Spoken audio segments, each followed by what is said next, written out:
Selamat datang di Lonceng Vendée. Disinilah kita, umat Katolik, dapat berbagi dan mengekspresikan iman kita di masa-masa sulit dan penuh gejolak yang mengancam gereja kita. Mari kita kembali ke masa lampau untuk memahami arti penting sejarah Vendée, kesaksiannya dan warisannya bagi umat Katolik saat ini. Wilayah di Prancis ini, tanah perbukitan dan lembah yang tenang, juga merupakan tempat dengan iman yang mendalam dan sejarah leluhur. Inilah pemandangan Prancis Barat, wilayah yang kaya akan sejarah dan ditandai oleh masa lalu yang tragis. Di sini, di antara ladang dan hutan, terdapat desa-desa dengan nama seperti Charette dan Luc-sur-Boulogne. Nama-nama ini mengingatkan kita pada masa ketika jiwa Prancis terpecah belah. Lonceng gereja yang dulu memanggil umat untuk berdoa, berubah menjadi panggilan untuk berperang. Penduduk Vendée yang sangat Katolik dan sangat independen bangkit melawan revolusi Prancis. Mereka memberontak melawan pemerintah di Paris. Mereka menolak untuk meninggalkan iman dan tradisi mereka.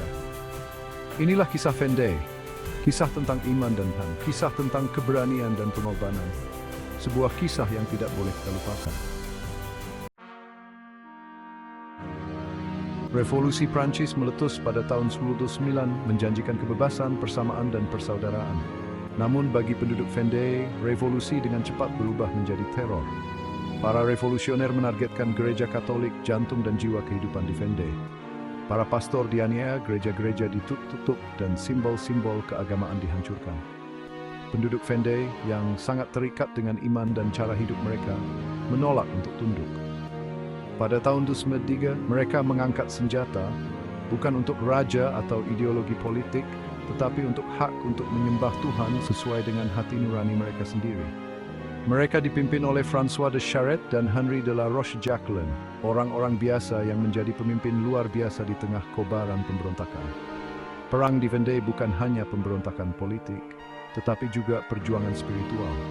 Itu adalah perjuangan untuk jiwa Prancis. So Chongin Blau 6, Dispes Bezingre. Republik Prancis yang menghadapi musuh dari segala penjuru, melepaskan kekuatan brutal untuk melawan pemberontakan di Vendée. Pemerintah mengirim Jenderal Louis-Marie Turreau untuk memadamkan pemberontakan. Perintahnya jelas, jadikan Vendée sebagai contoh. Untuk melaksanakan perintahnya, Turreau membentuk sebuah batalion yang dikenal sebagai Kolom Neraka. Kolom-kolom ini yang terdiri dari tentara-tentara yang keras dan kejam, menyapu Vendée seperti wabah penyakit. Desa-desa dibakar dan dihancurkan. Pria, wanita, dan anak-anak dibantai tanpa ampun. Ladang-ladang dibakar, ternak dibunuh, dan seluruh komunitas dihapuskan dari peta. Vendée menjadi tanah abu dan keputusasaan. Pemerintahan teror mengakar di Vendée. Vendée, meskipun hancur dan kalah, tidak pernah menyerah. Ingatan akan para martir, para pria, wanita, dan anak-anak yang tewas demi iman mereka tetap hidup. Pengorbanan mereka menjadi simbol perlawanan terhadap tirani dan bukti kekuatan iman. Hari ini, Vendée adalah pengingat yang pedih tentang harga manusia dari intoleransi dan kekuatan jiwa manusia yang tak tergoyahkan.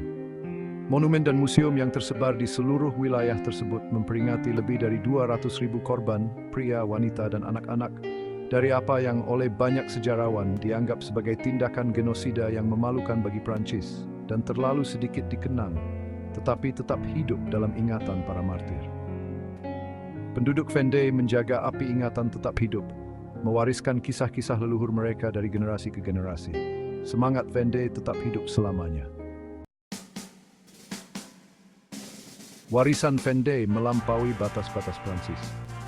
Ini adalah mercusuar bagi semua orang yang ingin hidup sesuai dengan hati nurani mereka, bahkan dalam menghadapi penganiayaan. Semangat Vendée beresonansi dengan mereka yang memperjuangkan kebebasan beragama dan melawan meningkatnya sekularisme. Di dunia di mana iman seringkali terpinggirkan dan nilai-nilai tradisional diserang, kisah Vendée membawa pesan harapan dan perlawanan yang kuat.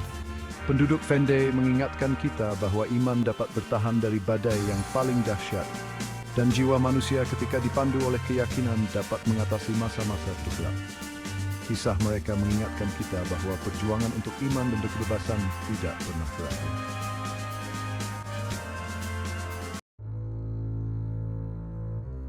Vendée memanggil kita untuk memeriksa komitmen kita sendiri terhadap iman dan kebebasan.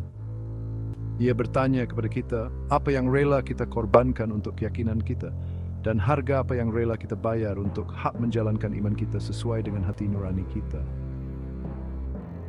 Para martir Vendée berbicara kepada kita sepanjang abad.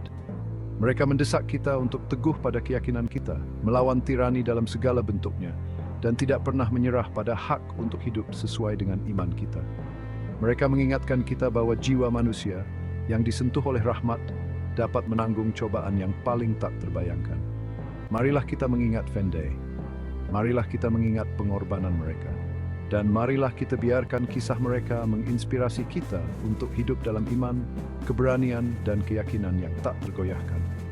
Perjuangan untuk iman dan kebebasan terus berlanjut. Marilah kita menerimanya dengan semangat yang sama seperti yang ditunjukkan oleh para pria dan wanita pemberani dari Vendée.